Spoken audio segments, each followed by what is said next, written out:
एमाले किन छोड्नु भयो? ओलीजीलाई त्यो पाच्य भएन र उहाँले मलाई पार्टीबाट मेरो सदस्यता नै नरहने गरेर मलाई निष्कासन गर्नु। अहिलेका तत्कालीन प्रधानमन्त्री सुशीला कार्कीज्यू, उहाँको विषयमा यहाँको धारणा के छ? हिजो सरकार शासन प्रशासनमा बसेर पेन्सन खाएर यो देशलाई कमाउने एउटा माध्यम बनाएर आफ्ना सन्तानलाई विदेश पठाउनेहरूलाई ल्याएर राखेर अनि हामीले गजब गऱ्यौँ भन्नु त मिल्दैन नि। के साँच्चीकै केपी ओली तानाशाही भएकै हो? यसले सङ्कट ल्याउँछ, यो गलत हो भनेर मैले उसै बेला भनेको थिएँ। नेकपा एमालेको नाम मात्र मेरो मुखबाट आउँदा एमाले पङ्क्तिमा कत्रो शीतल छाउँदो रहेछ। मिसन 84 होइन, एमालेको लागि पतन 84 हुन्छ मैले भनेको थिएँ। त्यो त अहिले हेर्नुहोस् त मैले भनेको कुराको भविष्यवाणी ठ्याक्कै मिल्न लागेको छ कि भीम रावल आफै प्रधानमन्त्री बन्नका लागि चाहिँ यो दौडधुप गरिरहेका छन् भन्ने पनि आरोपहरू छ। कतिको सत्यता छ? हेर्नुहोस्, मलाई अब मान्छेहरूले मलाई प्रधानमन्त्रीको रूपमा कसैले हेर्नु भएको छ भने त्यो सद्भावको लागि म धन्यवाद दिन्छु। झन् 30 खर्ब नेपाली जनताको टाउकोमा ऋण लागिसक्यो नि। 1 लाख मान्छेले जन्मदै ऋण पुग्छ। हेर्नुहोस्, 14 खर्बभन्दा बढी विदेशी ऋण छ। विभिन्न जाति समुदायको बिचको एउटा एकता भएर हिँडेको यो देश, साम्प्रदायिक सद्भाव भएको यो देश आज त्यो खलबिल्ने खतरा छ। यो अन्तरिम सरकारले दलाई लामाको शुभकामना थापिराखेका छ। जसरी अरू देशले आफ्नो राष्ट्रको हितमा विदेशी सहयोग लिन्छन्, ऋण लिन्छन्, प्रविधि लिन्छन्, नेपालले पनि त्यो गर्नुपर्छ भन्ने मेरो मान्यता हो। देश सुधारोन्मुखतिर जान्छ भन्ने यहाँलाई लाग्छ भने त्यो कुन नेता? जसले भ्रष्टाचार गरेका छन्, जसले देशको हित विपरीत काम गरेका छन्, जसले जनताको भावना विपरीत काम गरेका छन्, जो अनेक काण्डमा मुछेका छन्। अब जनताले त्यसको मूल्याङ्कन गर्नुहोस्। जेनजी युवा समूहहरूलाई कतिको समेटिरहनु भएको छ यहाँका पार्टीले, अथवा यहाँको पहलहरू के भइरहेछ त्यसमा? हामी मैथिली बोल्छौँ होइन, हामी लिम्बुवानमा लिम्बू बोल्छौँ, हामी राई भाषा बोल्छौँ, किराँतमा बोल्छौँ, हामी नेपाली बोल्छौँ, हामी नेवारी बोल्छौँ, हामी गुरुङ भाषा बोल्छौँ, हामी तामाङ। हाम्रो छैन सभ्यता? आउने समयमा जुन चुनावको मिति तोकिएको छ त्यही मितिमै चुनाव हुन्छ वा सर्छ, अथवा कि यसको धेरै बिचमा खेलाखेलहरू हुन्छ? के लाग्छ यहाँलाई? षड्यन्त्र खेल त जारी छ। के लाग्छ यहाँलाई यो हाम्रो देशमा यदि कुनै देशले सबैभन्दा बढी आक्रमण गर्न खोजिरहेको छ भने त्यो कुन देश हो जस्तो लाग्छ? हातमा टाटु बनाएर मान्छे देख्नु, टिओबी लेखेर, अर्थात् तिब्बती मूलको रहेछ। कुन नेता चाहिँ प्रधानमन्त्री भएर अगाडि बढ्नुहुन्छ जस्तो लाग्छ? त्यो त जनताको हातमा छ। अहिले भन्नु कसरी भन्नु, एउटा त्यो जस्तो कि अबको समयमा प्रदेशसभा अथवा सङ्घमा जेनजी युवा पुस्ताहरूको सहभागिता हुन्छ कि हुँदैन? रोटेसन भइरहेका छन्, तर नयाँ पुस्ता चाहिँ अगाडि बढ्न दिइरहनु भएको छैन भन्ने पनि यहाँहरूमाथि आरोप छ। त्यही भएर मैले यो प्रश्न राखेँ। त्यो हेर्नुहोस्, मान्छेले इतिहास राम्ररी नबुझेर हो क्या। नवयुवाहरूको जोस, उनीहरूको जीवनकुलको बुद्धि विवेक र प्रौढहरूको अनुभव र त्यसपछि वृद्धहरूको पनि अनुभव ज्ञान, त्यो सबैको संयोजनबाट देश बन्ने हो नि। अब कति समय लाग्ला सरकारलाई? यदि सही समयमा निर्वाचन भयो, सही समयमा सबै थोक भयो भने कति समय लाग्ला यो सबै रिकभर हुनका लागि? एकदम दत्त चित्तका साथ काम गऱ्यो भने पनि कम्तीमा 5-7 वर्ष अवश्य लाग्छ। यसका लागि चाहिँ यहाँको पार्टीले, नेपाली कम्युनिस्ट पार्टीले चाहिँ के पहल गरिरहेको छ रोक्नका लागि? हामी जनतालाई सचेत गरिरहेछौँ र आह्वान गरिरहेछौँ। देशभक्त सम्पूर्ण न्यायप्रेमी नेपाली जनता एकजुट हुनु पर्यो। This podcast sponsored by Parel University and Achievers Consulting Services, Nepal. Contact number 9804606448/9814345203। दर्शक पनि यो चाहिँ हाम्रो 41औं एपिसोड हो। यो एपिसोडमा हामी चाहिँ केन्द्रका एकजना ठुला नेतालाई हामीले निम्ति आएका छौँ। उहाँका विषयमा यदि जानकारी दिनुपर्ने हो भने पछिल्लो समय विगतमा उहाँ चाहिँ रक्षा मन्त्री, गृहमन्त्री र उपप्रधानमन्त्री समेत भइसक्नु भएको छ। अहिलेका तत्कालीन राजनीतिक विषयमा रहेर उहाँसँग संवाद गर्नेछौँ। राजनीतिमा अबको समयमा चाहिँ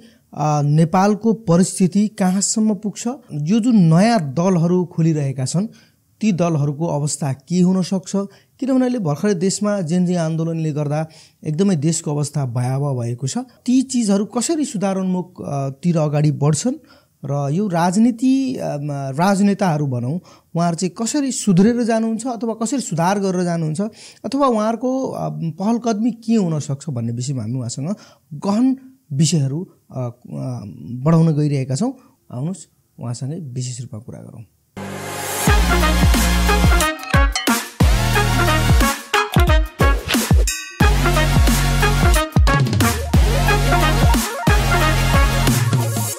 दर्शकबिन, पडकास्ट विथ हुसेन शेखमा यहाँहरूलाई स्वागत छ। यो चाहिँ हाम्रो 41औं एपिसोडमा हामी आइपुगेका छौँ र यस 41औं एपिसोडको इन्ट्रोमा यहाँहरूले आजको हाम्रो गेस्ट को हुनुहुन्छ, पाहुना को हुनुहुन्छ, उहाँको विषयमा हामीले यहाँहरूलाई देखाइसकेका छौँ। यद्यपि हामी धेरै ढिला नगरिकन उहाँलाई कार्यक्रममा सिधा स्वागत गरौँ। सर, स्वागत छ। धन्यवाद। अहिलेको वर्तमान स्थितिका विषयमा निहाल्ने हो भने यहाँ आफै एउटा ठुलो पछिल्लो समय रक्षा मन्त्री, गृहमन्त्री, उप प्रधानमन्त्री समेत भइसक्नु भएको छ र तत्कालीन देशको जुन घटनाक्रम भइरहेको छ, पछिल्लो समय जेनजी युवा पुस्ताका कारण देशमा एकदमै भयावह अवस्था आयो र पछि राजनीतिक पार्टीहरू फुट्दै गए र फेरि एक ठाउँमा आउँदै गए। यहाँ पनि एमाले छाडेर चाहिँ नेपाली कम्युनिस्ट पार्टीमा आउनुभयो। एमाले किन छोड्नु भयो, एउटा सानो संक्षिप्त रूपमा जानकारी दिनु पहिला, त्यसमा हामी जाउँ। मैले एमाले छोडेको होइन, मैले त्यहाँ हाम्रो राष्ट्रको सर्वोपरि हित, नेपाली जनताको हक अधिकार, देशलाई बलियो बनाउने, राष्ट्रिय अर्थतन्त्रको विकास गर्ने, हाम्रो सभ्यता संस्कृतिको रक्षा गर्ने र नेपाली जनतालाई एकताबद्ध बनाउने जुन कुरा अगाडि राखेँ, ओलीजीलाई त्यो पाच्य भएन र उहाँले मलाई पार्टीबाट मेरो सदस्यता नै नरहने गरेर मलाई निष्कासन गर्नु। मैले अन्तिमसम्म पनि जुन मैले 5 दशक लामो त्यो पार्टीमा काम गरेँ त्यो देशको लागि उपयोगी होस् भनेर मैले प्रयास गरेँ। तर उहाँले मलाई निष्कासन गरेपछि त्यसपछि मैले मातृभूमि जागरण अभियान नेपाल भनेर एउटा अभियान चलाएको थिएँ। भदौ 23 र 24 गतिको जुन घटना घट्यो, जसले देशमा एउटा ठुलो सङ्कट निम्ति आयो, त्यसपछि मैले देशमा एउटा ठुलो शक्तिको आवश्यकता पर्यो भनेर अनि नेपाली कम्युनिस्ट पार्टीमा हाम्रो मातृभूमि जागरण अभियान नेपालको समेत एकीकरण गर्नुपर्छ भनेर सोचेको हो। अब यी जुन अहिले मातृभूमि जागरण अभियानको कुरा गर्नुभयो, यो सुरुवात अब यो नेपाली कम्युनिस्ट पार्टीमा आइसके पश्चात चाहिँ यसको निरन्तरता रहन्छ कि बन्द हुन्छ, अथवा यही पार्टीमा समावेश गराएर अघि बढ्नुहुन्छ के छ? मातृभूमि जागरण अभियान नेपाल र नेपाली कम्युनिस्ट पार्टीको बिचमा एकीकरण भइसकेको छ। अब मातृभूमि जागरण अभियान नेपाल भन्ने हुँदैन, तर देश र जनताप्रतिका मेरा जुन मान्यता हुन्, यो राष्ट्रको सर्वोपरि हितको सोच हो, धारणा हो। चाहे हामी हिमाल, पहाड, तराई, उत्तर, दक्षिण, जुनसुकै जाति, जुनसुकै समुदायका मान्छेहरू हौँ, हामी नेपाली हौँ नि। सबैको समान अधिकार, सबैको समान प्रतिष्ठा, सबैलाई अगाडि बढाउने र राष्ट्रिय एकतालाई एकदम बलियो बनाउने, हाम्रा जनशक्ति, प्राकृतिक साधन स्रोतहरू राष्ट्रको सर्वोपरि हितमा हामीले राख्ने, हामी जनसङ्ख्या र भूगोलको दृष्टिकोणबाट ठुल्ठुला देशहरूको तुलनामा सानो हुन सक्छौँ, तर हाम्रो सार्वभौम सत्ता सानो हुन सक्दैन, हाम्रो स्वाधीनता सानो हुन सक्दैन। संसारमा जुन देशले आफ्नो स्वाधीनताको रक्षा गर्दैन, जहाँ मानिसहरूमा देशभक्ति हुँदैन, त्यो देश हेर्नुहोस् आर्थिक विकासको दृष्टिकोणबाट, जनताको हकितको रक्षा गर्ने दृष्टिकोणबाट कहिले पनि सफल भएको पाइँदैन। त्यसकारण मैले नेपाली कम्युनिस्ट पार्टीमा मातृभूमि जागरण अभियान नेपाल एकीकृत भइसकेको छ, त्यो सङ्गठनात्मक रूपमा त्यसको अस्तित्व हुँदैन, तर त्यसका मैले जुन मूल्य मान्यता अगाडि सारेको थिएँ, जो मेरो व्यक्तिगत स्वार्थसँग सम्बन्धित छैनन्, राष्ट्रिय हित र राष्ट्रिय स्वार्थसँग सम्बन्धित छन्, ती कुराहरूमा म निरन्तर लागि नै रहन्छ। जस्तो कि अहिलेका तत्कालीन प्रधानमन्त्री सुशीला कार्कीज्यू, उहाँको विषयमा यहाँको धारणा के छ? अब युवा र नवप्रस्थ आन्दोलनको आँखाबाट हेर्ने हो भने त उहाँहरूले 13 देखि 28 वर्षको हुनुपर्छ भन्नुभएको थियो। अब सुशीला कार्कीजी देशको प्रधान न्यायाधीश भएर उहाँ निवृत्तिभरण लिइरहनु भएको थियो र आफ्नो सन्तानलाई अमेरिकामा राखेर उहाँ आराम गरिरहनु भएको थियो। अनि 73 वर्षको लागि उहाँहरूले किन ल्याउनु भयो त? त्यो पनि सरकारमा लामो समय खाएर प्रधान न्यायाधीशबाट अवकाश पाइसकेको व्यक्ति, अर्थ सचिव भएर निवृत्तिभरण लिएर आफ्नो सन्तानलाई अमेरिका राखेर अनि त्यत्रो उमेर 70 वर्ष कटेको व्यक्तिलाई किन उहाँहरूले फेरि अर्थमन्त्री बनाउनु हो? त्यसैले अब तर सुशीला कार्कीलाई प्रधानमन्त्री बनाइ नै हाल्नुभयो उहाँहरूले, होइन? तर जसरी जेन्जी भनेर अब युवा पुस्ता अनि राजनीतिका मान्छेले मात्रै वयस्कहरू प्रौढले छोड्नुपर्ने, अनि जो हिजो सरकार शासन प्रशासनमा बसेर पेन्सन खाएर यो देशलाई कमाउने एउटा माध्यम बनाएर आफ्ना सन्तानलाई विदेश पठाउनेहरूलाई ल्याएर राखेर अनि हामीले गजब गऱ्यौँ भन्नु त मिल्दैन नि। त्यसकारण अब सुशीला कार्कीजी उहाँ पूर्व प्रधान न्यायाधीश हो, उहाँले निष्पक्ष रूपमा काम गर्नुपर्छ। तर मैले अघि तपाईँलाई कोट्याएँ, दलाइ लामाको बधाई सन्देशलाई उहाँले किन मौन रूपमा स्वीकार गर्नुभयो? किन त्यो एउटा मोरिससको एउटा कम्पनीमा त्यत्रो चाहिँ कमिसनको काण्ड किन घट्यो अर्थ मन्त्रालय मार्फत? किन त्यो विद्युत नियमन आयोगको स्वीकृति नलिएर त्यो नेपाललाई ठुलो क्षति हुने गरेर करोडको क्षति हुने गरेर किन सम्झौता गरियो? किन सुपुर्दगी सन्धिमा पारस्परिक कानुनी सहायता सम्झौतालाई किन गोप्य राखिएको छ? अब यस्ता कुराहरूको जवाब प्रधानमन्त्री सुशीला कार्कीजीले दिनुपर्छ र उहाँले कुनै पनि दीर्घकालीन नेपाललाई असर पर्ने सन्धि सम्झौता निर्णय गर्ने कुराको उहाँलाई जिम्मेवारी होइन। उहाँलाई जिम्मेवारी भनेको निर्वाचन गर्ने, शान्ति सुरक्षा कायम गर्ने, भदौ 23-24 युवा र नवयुवाले जुन भ्रष्टाचार नियन्त्रण र सुशासनको जुन भावना राखेका छन् त्यसको कदर गर्ने हो उहाँले। त त्यतातर्फ उहाँ लाग्नुपर्छ भन्ने लाग्छ मलाई। अब यसरी हेरिरहँदाखेरि चाहिँ नेकपा एमालेमा यहाँको ठुलो यात्रा छ होइन। एमालेमै रहेर यहाँले धेरै मन्त्री पदहरूमा पनि बस्नुभयो। के साँच्चीकै केपी ओली तानाशाही भएकै हो के लाग्छ यहाँलाई? अब हेर्नुहोस्, केपी ओलीजीका व्यवहारहरू हेरौँ न, उहाँप्रति मेरो कुनै व्यक्तिगत हेर्नुहोस् रिसदार रास द्वेष केही पनि छैन, पूर्वाग्रह पनि छैन। हामीले त्यत्रो परिश्रमबाट नेपाल कम्युनिस्ट पार्टी बनायौँ, जनताले 2/3 मध्ये त्यसलाई उहाँले 2-2 चोटि प्रतिनिधि सभा भङ्ग गरेर खरानी बनाउनु हो। दोस्रो घटना हेर्नुहोस्, नेकपा एमाले र नेकपा माओवादी केन्द्र अलग अलग भइसकेपछि अदालतको आदेशबाट, त्यो अदालतको आदेश आफैमा षड्यन्त्र थियो, त्यसबाट अलग भइसकेपछि नेकपा एमालेलाई सिङ्गो राख्नुको लागि धेरै मेहनत गरेर त्यसमा माधव कुमार नेपालजी पनि लाग्नुभयो। हामीले 10 मध्ये सहमति गऱ्यौँ। त्यसको उद्देश्य के थियो भने पार्टीलाई एकताबद्ध राख्ने थियो। तर उहाँले त्यो 10 मध्ये सहमतिको पनि कार्यान्वयन गर्नु भएन, त्यो पनि खरानी भयो। त्यसपछि उहाँले अब विपरीत सिद्धान्त भएको नेपाली काङ्ग्रेससँग मिलेर उहाँले अब हामी शक्तिशाली भयौँ, 2/3 भयौँ, राति 12 बजे सम्झौता गरेर उहाँले सरकार बनाउनु भयो, गठबन्धन सरकार। मैले त्यसै बेला भनेको थिएँ यो संसदीय प्रणालीमा नियन्त्रण र सन्तुलनको प्रणालीलाई यसले भङ्ग गर्छ, यसले सङ्कट ल्याउँछ। यो विपरीत सिद्धान्त भएकाहरू संसदमा एउटा ठुलो एउटा 1 नम्बरको एउटा 2 नम्बरको दल यसरी मिल्ने भनेको यसले सङ्कट ल्याउँछ, यो गलत हो भनेर मैले उसै बेला भनेको थिएँ। अनि उहाँ सर्वशक्तिमान हाम्रो गठबन्धन भनेको त्यो पनि धुलो भयो। त्यसपछि गएर उहाँले जब भदौ 23 गते युवाहरूले सामाजिक सञ्जालमाथिको प्रतिबन्ध हट्नुपर्छ, सुशासन ल्याउनुपर्छ, भ्रष्टाचार नियन्त्रण गर्नुपर्छ, यो 3टा मागहरू। त त्यसमा अन्धाधुन्द गोली चलाएर त्यत्रो युवाहरूको हत्या भयो। मैले त्यसै बेला पनि निन्दा गरेको थिएँ। तपाईँ आफै केन्द्रीय नेता भएको नाताले म अलिकति यसमै जोड दिएँ। उहाँको निर्देशन थियो किन ठुलो विषय मुद्दाको विषय छ अहिले। यो पहिलो कुरा टुङ्ग्याएर तपाईँको दोस्रो कुरा आउँछु, उहाँ साकै निरङ्कुश हो कि भन्ने कुरामा। त्यसपछि गएर उहाँले त्यसमा पनि सुरक्षा निकायलाई राष्ट्रिय सुरक्षा परिषदको बैठक गर्ने, शान्ति सुरक्षा कायम गर्ने, शान्तिपूर्ण रूपमा मान्छेका कार्यक्रम गर्न दिनेतिर नलागेर उहाँ त्यहाँ पनि ठुलो दमनमा उहाँको गठबन्धन सरकार उत्र्यो र देशका शासन प्रशासनका केन्द्रहरू, विधायिका, न्यायपालिका, कार्यपालिकाका शासन प्रशासनका केन्द्रहरू ध्वस्त भए। राष्ट्रले खर्बौँको क्षति बेहोर्नु पर्यो। त्यो हेर्नुहोस्। त्यसपछि गएर अब उहाँले आफ्नै पार्टीभित्रको घटना हेरौँ। अब हेर्नुहोस्, अहिले भर्खरै प्रतिनिधि चयन भयो, तपाईँ विराटनगरमा हेर्नुहोस् यहाँ, र देशभरि उहाँले जबरजस्ती कयौँ ठाउँमा सूचना टास्न लगाएर जुन जनताको बौद्धले जनवाद भनेको त व्यक्तिको चुन्ने र चुनिन पाउने अधिकार, पार्टीभित्र पनि जनतामा पनि, त्यसलाई नै उहाँले कुल्चिनु भयो। र उहाँले सचिवालयको बैठकमा भन्नुभयो ऱ्यानै नगरेर छोडेर जाऊ होइन। भनेपछि यी घटनाक्रमले के देखाउँछ भने उहाँमा सत्ता लोलु, निरङ्कुशता र अहङ्कारको उहाँ पोको नै उहाँको रूपमा उहाँ देखिनुभयो। अब दोस्रो कुरा तपाईँले जुन उहाँले आदेश दिएको हो कि होइन भन्नुभयो, हेर्नुहोस् कुनै पनि देशमा शासन प्रणालीमा के हुन्छ भने त्यो देशमा कुनै यस्ता खालका ठुला विध्वंसकारी घटना घटे, कुनै ठुलो क्षति भयो भने सम्बन्धित विभागीय मन्त्री र समग्रमा सरकारको नेतृत्व गर्ने प्रधानमन्त्रीले जिम्मेवारी लिनै पर्छ। जस्तो तपाईँ भारतमा हेर्नुहोस्, रेलको कता दुर्घटना हुन्छ, त्यो रेल त रेल मन्त्रीले चलाएको हुँदैन नि त।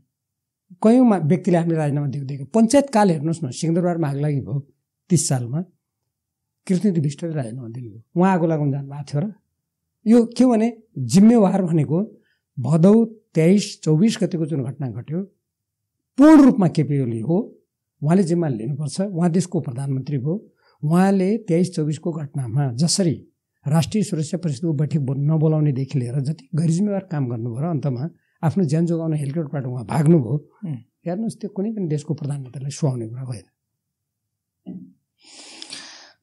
हेलिकप्टरका कुराहरू, धेरै कुराहरू आम जनतामा आइसकेका छन्। अब थोरै यहाँको पर्सनल विषयमा हामी आउँ। पछिल्लो समय एउटा सानो भिडियो भाइरल भइरहेको छ, यहाँ हिजोको कार्यक्रममा पनि त्यो कुरालाई समावेश गरेर बोल्नुभयो। अलिकति थोरै म त्यसमा जोड गर्न चाहेँ। पोखरामा जुन यहाँको जुन चिप्लियो भनौँ अथवा मिस्टेक्सली के गरी भयो त्यो नेकपा एमालेको जुन नाम आयो, त्यस पछाडि हिजोको कार्यक्रममा यहाँले त्यसलाई बडो राम्रो तरिकाले सम्हाल्नु भयो। त्यो मैले यसरी नाम लिँदा पनि उहाँहरूलाई सन्तुष्टि भइरहेछ भनेर भन्नुभयो। त्यो खासमा चिप्लिएकै हो वा साँच्चीकै के भएको त अलिकता खुलाउन त। हेर्नु त्यो त्यति म त्यसलाई गम्भीर कुरा ठान्दैन, तर तपाईँले सोधे त्यो कसरी आयो भन्ने कुरा त्यो किन भन्नुहुन्छ भने मैले 50 वर्ष त्यो पार्टीमा काम गरेँ हो र 50 वर्ष धेरै पसिना बगाएर स्वदेश प्रवास बुद्धिजीवी क्षेत्रदेखि विद्यार्थी कयौँ ठाउँ मैले सङ्गठन निर्माण गरेँ होइन। त त्यो लगातार त्यसमा काम गरे हुनाले कहिलेकाहीँ नेकपा भन्दाखेरि त्यो ठ्याक्कै मेरो त्यो 50 वर्षको त्यो निरन्तर गर्छ नि। अनि एमाले भन्ने पछाडि आएर त्यो सामान्य त्यसलाई त्यो एउटा कुरा भन्न खोज्दा अर्को भएको सामान्य कुरा हो। तर एउटा मलाई सन्तुष्टै लाग्यो। के सन्तोष लाग्यो भन्दाखेरि नेकपा एमालेको नाम मात्र मेरो मुखबाट आउँदा एमाले पङ्क्तिमा कत्रो शीतल छाउँदो रहेछ होइन। तर त मैले भनिहालेँ, मैले चाहिँ म अहिले फेरि भन्छु, तपाईँले प्रश्न कोट्याउनु भयो हुनाले अब आउने निर्वाचनमा नेपाली कम्युनिस्ट पार्टी सशक्त रूपमा अगाडि बढ्नुपर्छ। म यहीँबाट तपाईँको लोकप्रिय कार्यक्रम मार्फत सम्पूर्ण देशभक्त प्रगतिशील तराई पहाड हिमाल सबै जाति समुदाय धर्मका सम्पूर्ण नेपालीहरूलाई आह्वान गर्न चाहन्छु, तपाईँहरूले साथ दिनुहोस्। एउटा बहुमत ल्याएर त्यसले एउटा देशको कृषि शिक्षा स्वास्थ्य पर्यटन उद्योग व्यवसाय त्यसपछि सञ्चार परराष्ट्र नीति राष्ट्रिय सुरक्षा कूटनीति समग्र क्षेत्रमा राष्ट्रिय हितलाई केन्द्रबिन्दुमा राखेर अब यो अगाडि बढ्छ, साथ दिनुहोस् भनेर मैले अहिले पनि म आह्वान गर्न चाहन्छु। र नेकपा एमाले जुन मिसन 84 भनेर अङ्ग्रेजी बोलेर जनतालाई त्यो के हो मिसन 84 कति जनतालाई थाहै छैन, त्यसको अर्थै थाहा हुँदैन नि। मैले के भनेको थिएँ भने धेरै अगाडि यदि देशको हितलाई तिलाञ्जली दिने जनताका कुरा नसुन्ने एउटा व्यक्तिले कार्यकर्तालाई तिमीहरू झोल्यौ भन्ने अरूले पनि हामी झोल्यौँ भन्ने जस्तो एउटा त्यो नसुहाउने कुरा गर्ने हो भने यो मिसन 84 होइन, एमालेको लागि पतन 84 हुन्छ मैले भनेको थिएँ। त्यो त अहिले हेर्नुहोस् त मैले भनेको कुराको भविष्यवाणी ठ्याक्कै मिल्न लागेको छ। महाधिवेशनमा समेत केपी ओलीजीले स्वच्छ रूपमा निर्वाचन गर्न नदिएर जबरजस्ती आफूलाई फेरि अध्यक्ष बनाउने उहाँले खेल खेल्दै हुनुहुन्छ। यसबाट कमसेकम पनि एमालेका जनताको बहुदलीय जनवादप्रति सम्मान गर्ने नेता र कार्यकर्ताहरूले सोच्नुपर्छ यस्तो कुरामा। यदि यस्तो गर्ने हो भने यसले न एमालेको हित गर्छ न देशको हित गर्छ। ओके पनि अब एउटा अझै पनि भित्री कुराहरू उठिरहेको छ कि भीम रावल आफै प्रधानमन्त्री बन्नका लागि चाहिँ यो दौडधुप गरिरहेका छन् भन्ने पनि आरोपहरू छ। कतिको सत्यता छ? हेर्नुहोस्, मलाई अब मान्छेहरूले मलाई प्रधानमन्त्रीको रूपमा कसैले हेर्नु भएको छ भने त्यो सद्भावको लागि म धन्यवाद दिन्छु। तर म कुनै पदको लागि कुनै यस्तो पद पाऊँ भनेर म हिँडेको होइन। अलिकति जोड दिन त्यसमा अबको रणनीति के हुन्छ? म अलिकति तपाईँलाई उदाहरण दिउँ। नेकपा एमालेको 10औं राष्ट्रिय महाधिवेशनमा मलाई मञ्चमा नै ओलीजीले उपाध्यक्ष हुनुपर्छ भन्नुभएको थियो। म अध्यक्षको उम्मेदवार थिएँ। मैले भने जनताको बहुदलीय जनवाद अन्तर्गत त तपाईँ एउटा उम्मेदवार म एउटा उम्मेदवार, यहाँ कसरी कसलाई दिने होइन नि, स्वच्छ चुनाव गरौँ, हाम्रो विधि हो। तपाईँ 8औं महाधिवेशनमा झलनाथजीसँग लड्नुभयो अध्यक्षमा, 9औं महाधिवेशनमा माधव नेपालसँग लड्नुभयो, अनि मैले यहाँ उम्मेदवार दिन नपाउने भनेर मैले भनेको थिएँ।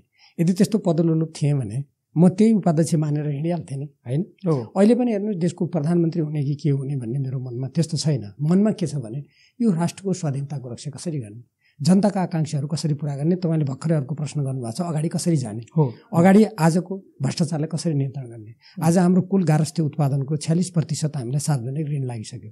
झन्डै 30 खर्ब नेपाली जनताको टाउकोमा ऋण लागिसक्यो। 1 लाख मान्छेले जन्मदै ऋण पुग्छ। हेर्नुहोस्, 14 खर्बभन्दा बढी विदेशी ऋण छ। यो अस्तिको 24 गतेको जुन ध्वंस भयो, यो अकल्पनीय ध्वंस गरियो, त्यसमा कमसेकम 10 खर्बभन्दा बढीको क्षति भएको छ। कहिले बन्छ त्यो? र हाम्रो कृषि क्षेत्रमा तपाईँ खेतीहरू उर्वर खेती बाँझो हुँदैछ, देशको जनशक्ति पलायन हुँदैछ, बौद्धिकता पलायन हुँदैछ, हाम्रा सिमानाहरू असुरक्षित छन्, विभिन्न जाति समुदायको बिचको एउटा एकता भएर हिँडेको यो देश, साम्प्रदायिक सद्भाव भएको यो देश आज त्यो खलबिल्ने खतरा छ। देश एउटा प्रयोगशाला जस्तो बनाउन खोजिँदैछ। यस्तो स्थितिलाई सुधार गर्ने अगाडिको लक्ष्य र उद्देश्य रहेको छ। हाम्रो परराष्ट्र नीतिमा गलत हुँदैछ। आजको यो अन्तरिम सरकारले दलाई लामाको शुभकामना थापिराखेको छ। यसले चीन र भारत जस्ता मुलुकको विरुद्धमा हाम्रो भूमि प्रयोग गर्न दिएर के हाम्रो परराष्ट्र नीति संविधानको धारा 51 ड अनुसार हाम्रो राष्ट्रिय स्वाधीनता स्वतन्त्रता विश्व शान्ति संयुक्त राष्ट्रको बडापत्र पञ्चशीलका सिद्धान्तको पालना हुन सक्छ त? त्यसकारण आगामी कार्यक्रम तपाईँले जुन भन्नुभयो त्यसमा राजनीतिक आर्थिक सांस्कृतिक कूटनीतिक त्यसपछि हाम्रो समग्र देशको विकासका नीतिहरूलाई हामी समेटेर अगाडि बढ्छौँ। अब कूटनीतिक विषयहरूमा अलिकति हामी जोडौँ। जस्तो भारतसँग हाम्रो मित्रता राम्रै छ, भारतसँग छिमेकी हाम्रो देश भारतसँग। र पछिल्लो समय भारतका मिडियाहरूमा हामीले के देख्यौँ भन्दाखेरि जुन 100 रुपियाँको नोट छ, त्यो 100 रुपियाँको नोटमा जुन हाम्रो हिमालको चित्र बनाइएको छ त्यो चाहिँ गलत हो भनेर पनि उहाँहरूले बारम्बार भनिरहनु भएको छ। त्यो के हो खासमा कुरो? अब हेर्नुहोस्, यो एउटा देशको आन्तरिक मामलामा कुनै देशले टीका टिप्पणी गर्ने कुरा त्यो सुहाउँदैन। हामी भारत र चीन सबैसँग राम्रो सुमधुर सम्बन्ध कायम गर्न चाहन्छौँ, तर त्यो सुमधुर सम्बन्ध पारस्परिक हित, पारस्परिक सम्मान, राष्ट्रिय स्वाधीनता, समान सार्वभौम सत्तामा आधारित हुनुपर्छ। भारतले पनि खोज्ने त्यही हो, अरू देशसँग चीनले खोज्ने पनि त्यही हो। अनि हामीले खोज्दा त्यसमा अन्यथा लाग्ने कुरा आउँदैन। तपाईँले यो नोटको कुरा गर्दाखेरि साइल लिम्पियाद्वारा कालापानी लिपुलेक जुन हाम्रो क्षेत्र छ त्यो राखेको कुरासँग तपाईँले औँल्या जस्तो लाग्छ। अब त्यो क्षेत्रमा विवाद भइरहेछ होइन।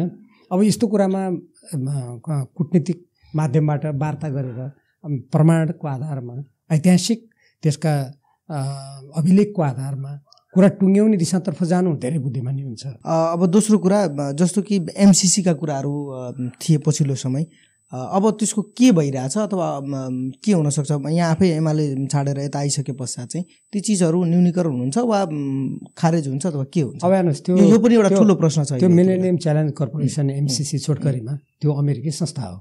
मेरो अमेरिकाबाट, चीनबाट या भारतबाट या जापानबाट कसैबाट सहयोग लिनु हुँदैन, यस्तो हुँदैन भन्ने मेरो मान्यता होइन। जसरी अरू देशले आफ्नो राष्ट्रको हितमा विदेशी सहयोग लिन्छन्, ऋण लिन्छन्, प्रविधि लिन्छन्, नेपालले पनि त्यो गर्नुपर्छ भन्ने मेरो मान्यता हो। त्यो राम्रो पक्ष हो। कुनै पनि नेपालले त्यसरी सोच्नुपर्छ। तर के भयो, एमसीसीसँग जुन सम्झौता भएको छ तपाईँ पढ्न सक्नुहुन्छ, त्यसमा नेपालको कानुन, नेपालको आत्मनिर्णयको अधिकार, नेपालको स्वाभिमान, नेपालको स्वाधीनतामाथि नै आँच पुर्याउने त्यसमा प्रावधान छन्। त्यो गर्नु भनेको 60 अर्ब रुपियाँको लागि देशलाई बन्दकी राख्न मिल्छ? एउटै सिंहदरबारमा अस्ति प्राविधिकले भनेअनुसार एउटै भवनमा अहिलेसम्म 1 अरबको क्षति भएको छ। 10 खर्बको भन्दा त 5 घन्टामा क्षति भयो यहाँ होइन। अनि त्यत्रो क्षति भयो, अनि यत्रो क्षति बेहोर्ने देश, अनि 60 अरब रुपियाँ नेपालीको लागि आफ्नो देशको स्वतन्त्रता, स्वाधीनता, आफ्नो देशको कानुन, आफ्नो आत्मनिर्णयको अधिकार, आफ्नो सुरक्षालाई तिलाञ्जली दिने मिल्छ? हो, मिलेनियम च्यालेन्ज कर्पोरेसन एमसीसीमा त्यो गरियो। अब अहिले त म सरकारमा छैन, हेर्नु सांसद पनि छैन। अब मैले गरेर त्यो नियन्त्रण हुने कुरा पनि भएन। अब यो सरकारको त हामीले सुनेका छौँ। अब यसमा मैले अघि दलाई लामाको कुरा गरेँ, अनि त्यसपछि गएर यहाँनिर अहिले तपाईँले सुनिहाल्नु भएको छ कतिपय बाह्य शक्तिले यहाँभित्र चलखिलखेल गरेर हाम्रो देशमा यो स्थिति ल्यायो भन्ने कुरा हामी पढिरहेछौँ, सुनिरहेछौँ। त्यसैले अब अहिलेको यो सरकारले अब एमसीसी मिलेनियम च्यालेन्ज कर्पोरेसन सम्बन्धी कुराहरू धमाधम अगाडि बढाइरहेछ भनेर म समाचार सुनिरहेको छु। अनि त्यसमा कुन प्रावधान राष्ट्रको विहितमा छ, कुन कानुन मिचियो भन्ने कुरा उनीहरूलाई कुनै मतलबै छैन। उल्टो यो अन्तरिम सरकारले असामान्य सन्धि सम्झौता गर्ने र भ्रष्टाचार काण्ड 2-3 भइसके त्यो काम गरिरहेछ। जुन कुरा युवा र नवयुवा पुस्ताले सुशासन र भ्रष्टाचार सुशासन कायम गर्ने, भ्रष्टाचार नियन्त्रण गर्ने कुरामा यस्तो हुनुहुँदैन भने त्यसको विपरीत त त्यही आन्दोलनको जगमा बसेको सरकार आफै गर्दैछ त अहिले। त्यसकारण त्यो रोक, तिम्रो काम भनेको निष्पक्ष, भयरहित र स्वच्छ वातावरणमा चुनाव गर्नुपर्ने भावनाले तपाईँहरूले त त्यहाँ केन्द्रित हुनु पर्यो भन्ने हामीहरूको छ। अब देशका अहिलेको तत्कालीन अवस्थालाई हेर्ने हो भने देशमा यो नेता चाहिँ अग्रिम मेन कार्यकारी स्थानमा आइपुग्यो भने चाहिँ देश सुधारोन्मुखतिर जान्छ भन्ने यहाँलाई लाग्छ भने त्यो कुन नेता हो? अब हेर्नुहोस्, म कुनै यो नेता हो भन्दैन। प्रत्येक व्यक्तिका के काम, कसा कारबाही छन्, के गरेका छ, कसले के बोल्छ, के भन्छ, के गर्छ, यो चेतनशील नेपाली जनतालाई थाहा छ। तपाईँहरू जस्तो सञ्चार क्षेत्रमा काम गर्ने साथीहरूलाई त झन् थाहा छ। अब आउने निर्वाचनमा जनताले निर्णय गर्नुपर्छ त्यो मतबाट। त्यसकारण म यहाँबाट तपाईँले कोट्याइहाल्नु, अनुमानित तपाईँले कोट्याइहाल्नुभयो। म यहीँबाट यहाँ यो कोशी प्रदेशका सम्पूर्ण जनसमुदायका साथसाथै नेपालभरिका जनतालाई आह्वान गर्न चाहन्छु, जसले भ्रष्टाचार गरेका छन्, जसले देशको हित विपरीत काम गरेका छन्, जसले जनताको भावना विपरीत काम गरेका छन्, जो अनेक काण्डमा मुछेका छन्, अब जनताले त्यसको मूल्याङ्कन गर्नुहोस्।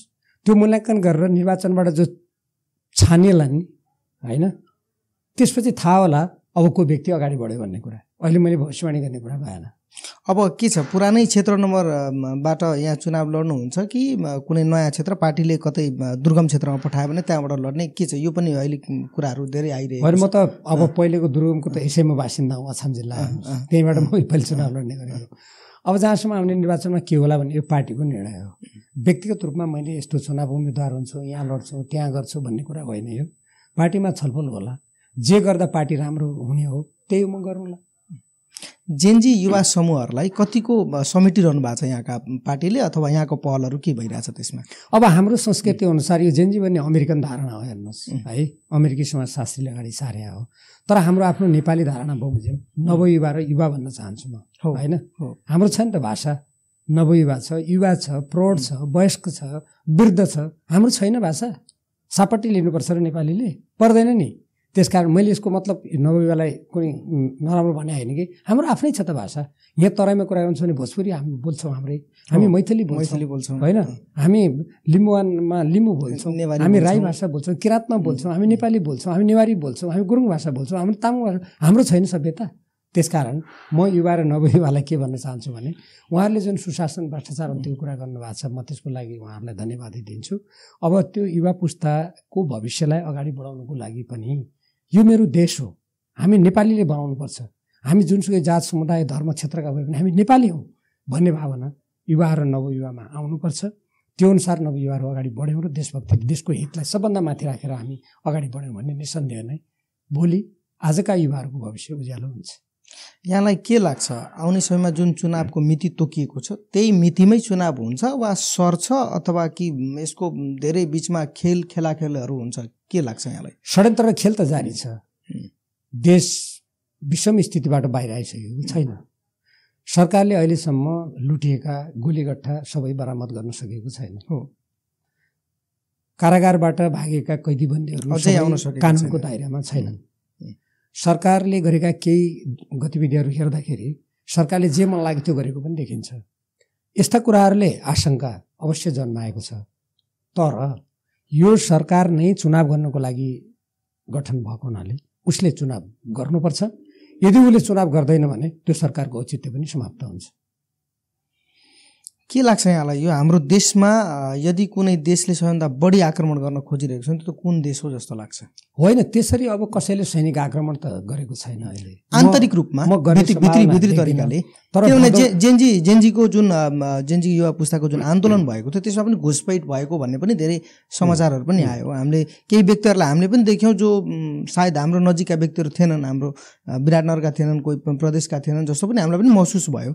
त्यसमा कतिको सत्यता छ? किनभने आफै केन्द्रीय नेता हुन्छ। अब जति समाचारहरू बाहिर आए नि, तथ्यहरू आए नि, त्यसमा तपाईँले हातमा टाटु बनाएका मान्छे देख्नुभयो, टिओबी लेखेका, अर्थात् तिब्बती मूलको रगत, तिब्बतियन अफ ब्लड, त्यो देख्नुभयो। दलाई लामाको सन्देश देख्नुभयो। अनि त्यसमा चाहिँ बारबारा फाउन्डेसनदेखि लगाएर तिनीहरूका रकम आएको कुरा सुन्नुभयो। र भदौ 24 गतिको घटनामा अपरिचित व्यक्तिहरू, ती कुनै 23-28 वर्षका थिएनन्, होइन? कुनै चाहिँ अर्थात् जेनजी जुन भनेको छ ती कुनै जेनजी पुस्ताका अर्थात् जेनेरेसन जे भनेर जो भर्खरको नवयुवा युवा पुस्ताका थिएनन्। र यसरी यी कुराहरूले बाह्य षड्यन्त्र हस्तक्षेपका घटनामा नेपालले ठुलो क्षति भोगेको भन्ने कुरा प्रश्न छ। तर दुःखको कुरा के छ भने त्यस्तो षड्यन्त्रको हतियार त कतिपय नेपाली नै भयो। त्यो दुःखको कुरा हो। ओके, अब आउने समयमा नेपाली कम्युनिस्ट पार्टीका अहिले हामी देख्न सक्छौँ 16वटा पार्टी मिलेर चाहिँ एउटा पार्टी बन्यो। फेस अफ द पार्टी भनेर हेर्दाखेरि भीमराव, जलनाथ खनाल, माधव कुमार नेपाल, प्रचण्ड हुनुहुन्छ भने हामी यी फेसहरूलाई चाहिँ अग्रस्थानमा हामी देखिरहेका छौँ। कमरेड प्रचण्डले पनि भनिसक्नुभयो अब हामी अध्यक्ष, म आफै अध्यक्ष बन्दिनँ भनेर पनि भन्नुभयो र म त्यो जिम्मा लिएर अगाडि बढ्दिनँ, पछिल्लो समय जसरी अगाडि बढ्यो त्यसरी बढ्दिनँ भनेर पनि भन्नुभयो। यदि यी 5 जना नेताहरूमा आउने समयमा चुनाव जित्यो वा पार्टी एउटा राम्रो बाहुल्यताका साथ, राम्रो मतका साथ अगाडि बढ्यो भने कुन नेता चाहिँ प्रधानमन्त्री भएर अगाडि बढ्नुहुन्छ जस्तो लाग्छ? अब हेर्नुहोस्, यो अहिले भन्न मिल्दैन।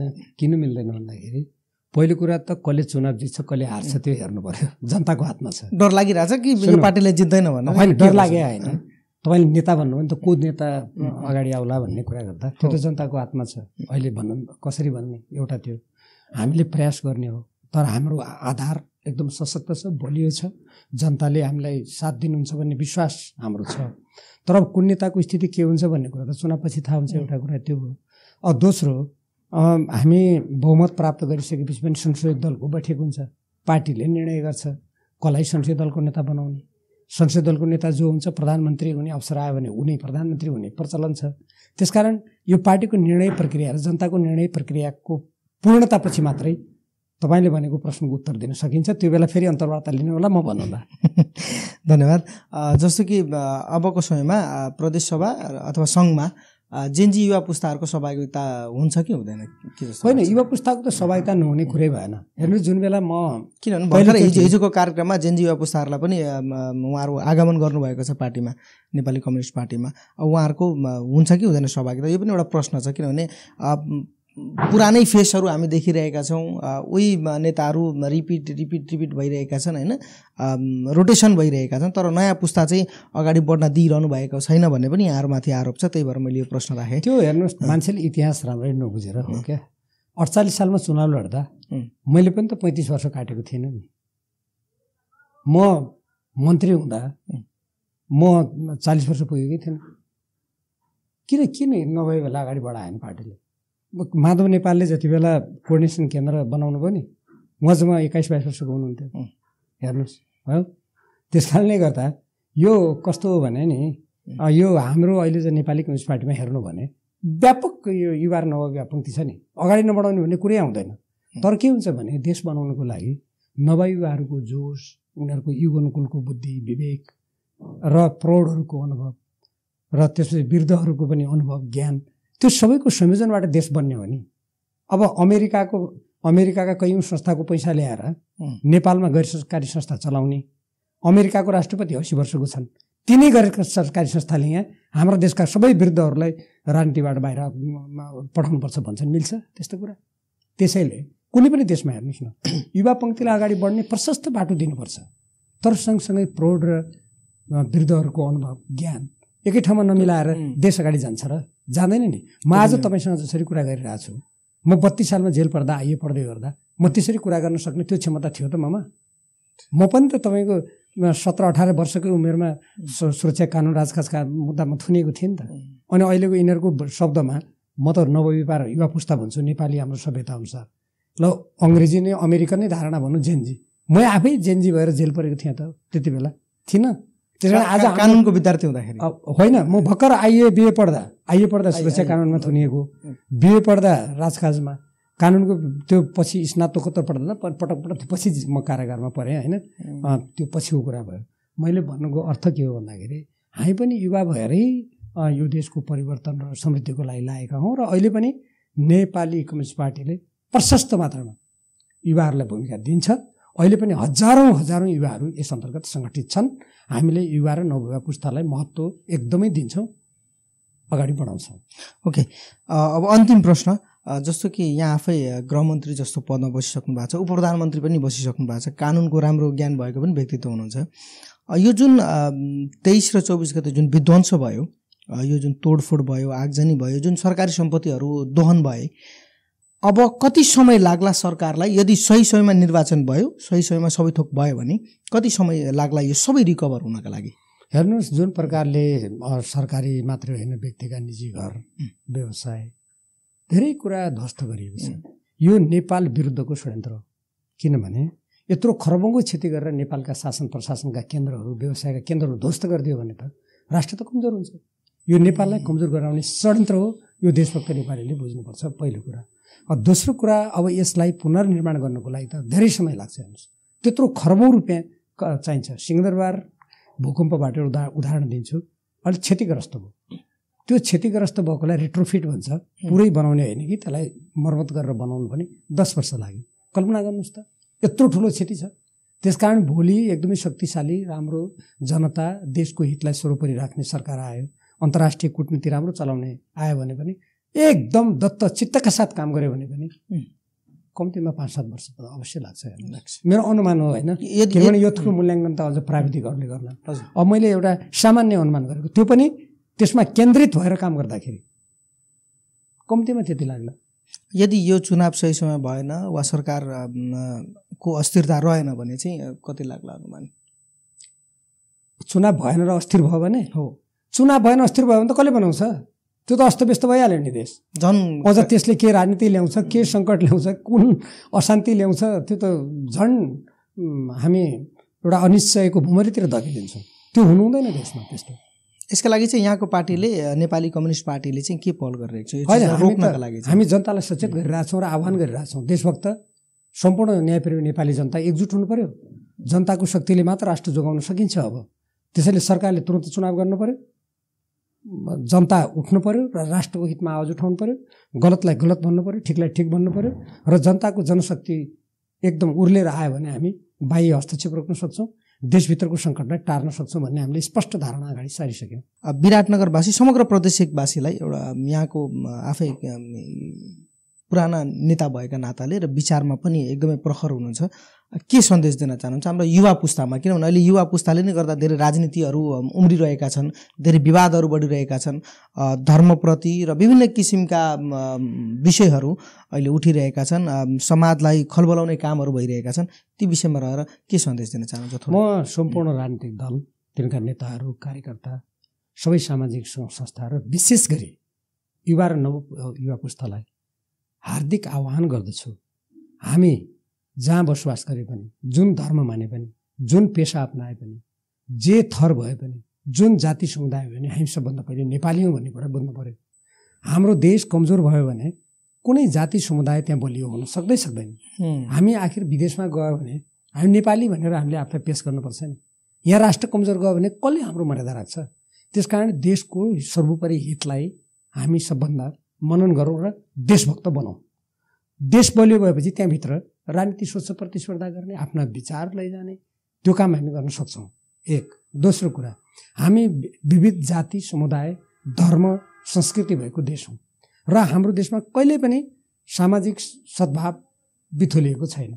हामी एकदमै सहिष्णु सामाजिक परिपाटी र सभ्यता भएका व्यक्ति हौँ।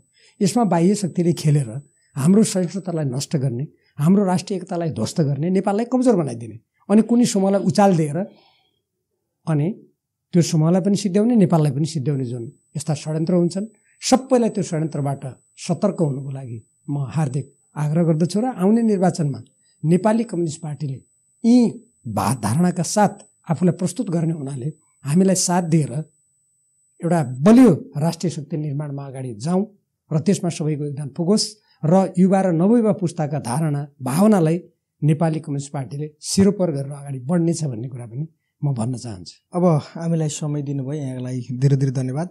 र यसरी पडकास्ट विथ सेन्सेकमा बसिरहँदाखेरि चाहिँ यो अन्तर्वार्ता सेसन गरिरहँदाखेरि चाहिँ यहाँलाई कस्तो लागिरहेछ? विराटनगरमा आएर यसरी आफ्ना धारणाहरू यहाँको जनता बिचमा पुर्याउने काम तपाईँले गर्नुभयो, त्यसको लागि धेरै धेरै धन्यवाद छ। र अहिले तपाईँसँग कुरा गरिरहँदा मेरा कतिपय भावनाहरू, धारणाहरू तपाईँले जनसमक्ष पुर्याउनको लागि एउटा योगदान गर्नुभयो भन्ने मैले अनुभूति गरेको छु। र यहाँ आउँदाखेरि कमसेकम एउटा समाचार माध्यममा आफ्ना कुराहरू जनताबाट पुर्याउन पाएकोमा मलाई खुसी नै लागेको छ। समय दिनुभयो त्यसको लागि धेरै धेरै धन्यवाद। धन्यवाद। नमस्कार। नमस्कार।